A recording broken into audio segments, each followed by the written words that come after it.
Israel, each year, up to 1 billion migratory birds fly back and forth.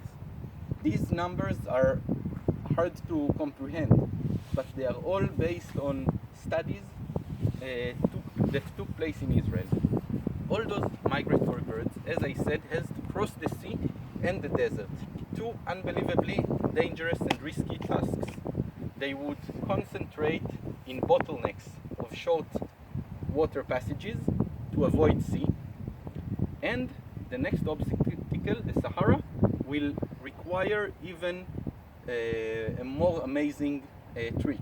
These birds will gain fat before crossing the desert in an unbelievable way. Before they will start their flight, which will take them about a week and a half or two crossing the Sahara, they will stop, stay in the same place for a week or so, and feed constantly, up to 15 times a day. They will gain fat as much as possible, sometimes even doubling their body mass during 2 weeks. That's unbelievable to think of in human standards. When they are ready, fat and strong, they will get on their way and cross the Sahara.